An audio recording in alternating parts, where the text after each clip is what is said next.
welcome to the stage Epstein White. Please welcome her. She's coming to the stage. Yay!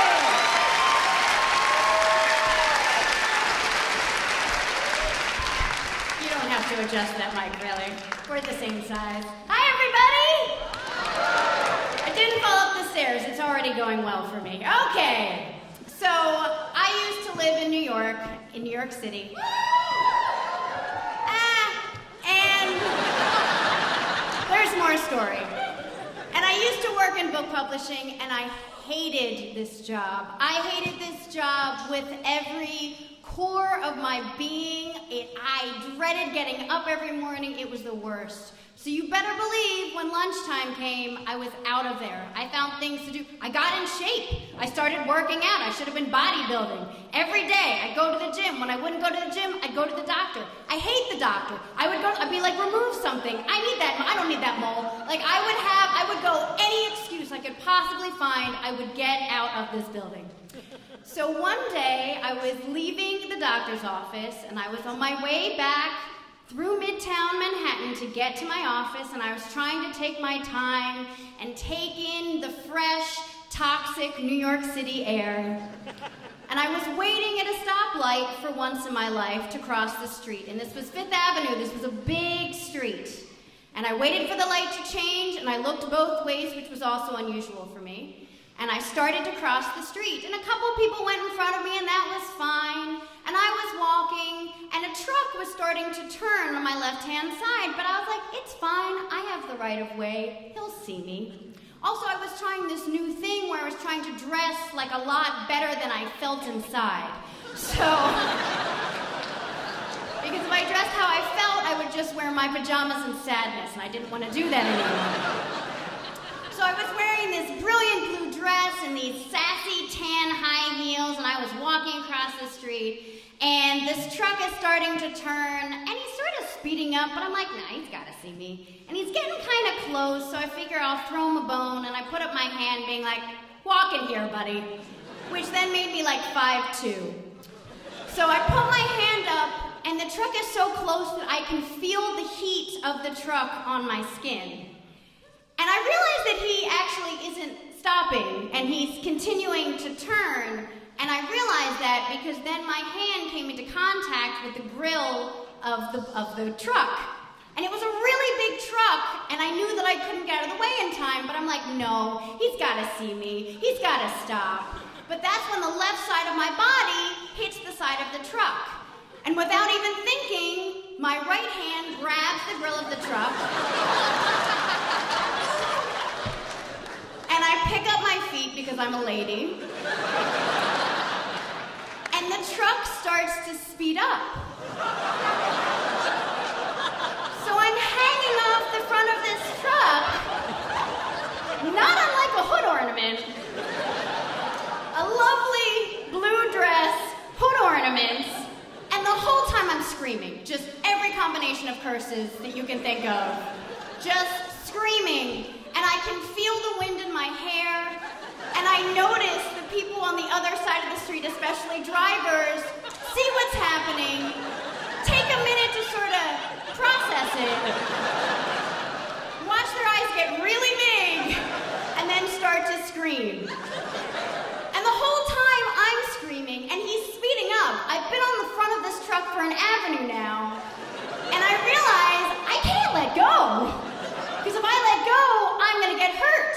And I'm imploring him with my eyes and my voice and all of my being. And I see him. I see his eyes. And he's looking right over my head onto the road. And I thought maybe someone will call the cops. But I realized I'm in the middle of Manhattan in a dress. People obviously think we're filming a movie. That's what's happening.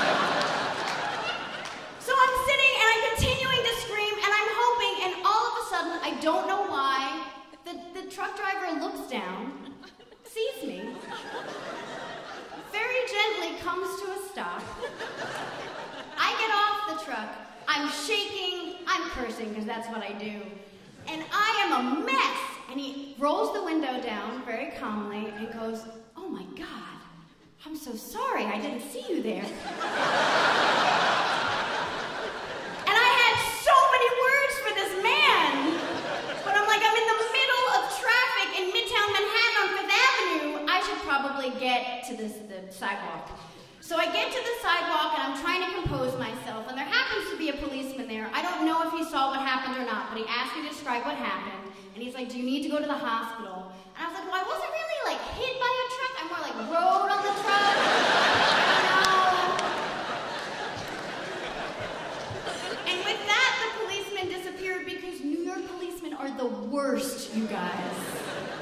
And I'm standing there and I'm trying to compose myself, and my right wrist is bleeding, and my left shoe is broken. And the truck driver comes over and he looks so sad. Like if he could just sort of disappear inside himself, that's what would have happened. He was this tall, skinny dude. He was wearing a rumpled white shirt and cargo pants, and he had a couple days of beard growth.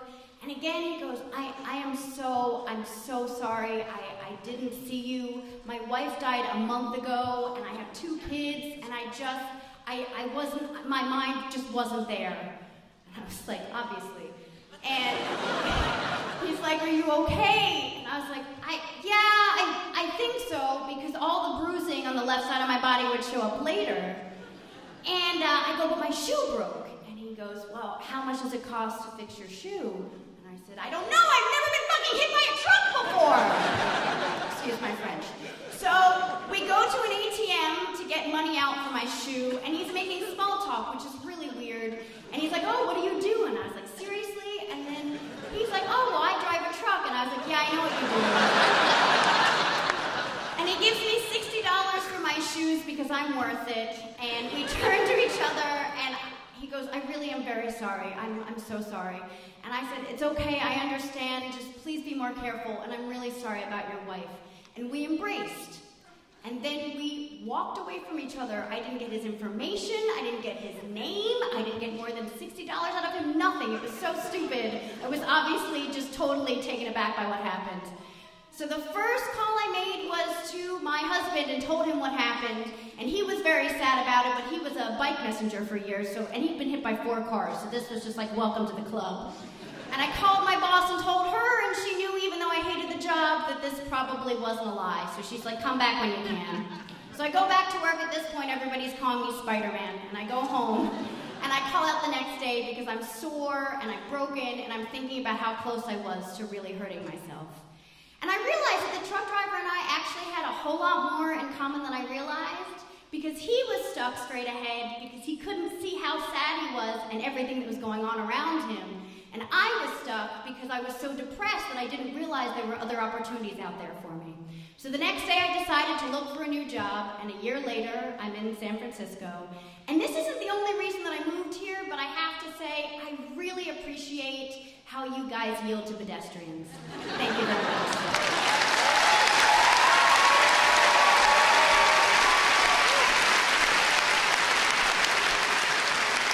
That was Emily Epstein White.